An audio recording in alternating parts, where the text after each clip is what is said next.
Okay, so in the following example, we have another expression to change down to a single integer.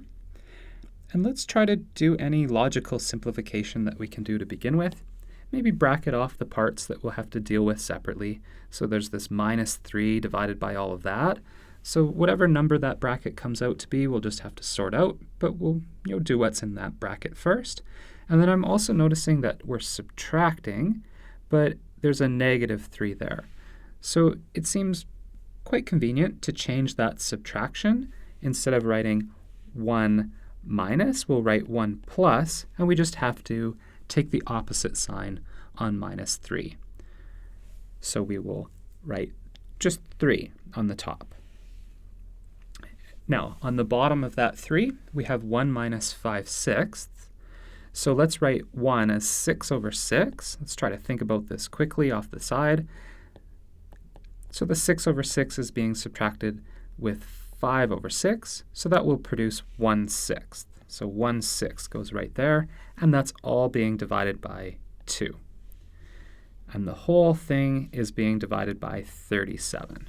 So we'll just leave that 37 alone for the moment and sort out what's on the top. We have 1 plus 3 divided by everything that's on the bottom. That all of this stuff on the bottom, let's just still view that in brackets. We'll deal with that separately, and after we sort out what it is, then we'll combine it with the 3.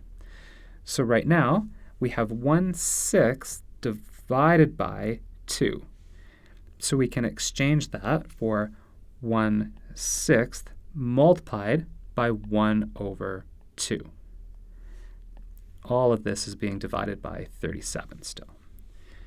So on our next step, we want to combine those fractions below the 3. So we'd have 1/6 multiplied by 1/2. That would just give us 1 over 6 times 2. You could write 1 over 12. I kind of like writing it as 2 times 6 just in case there's a nice simplification that we can see later on.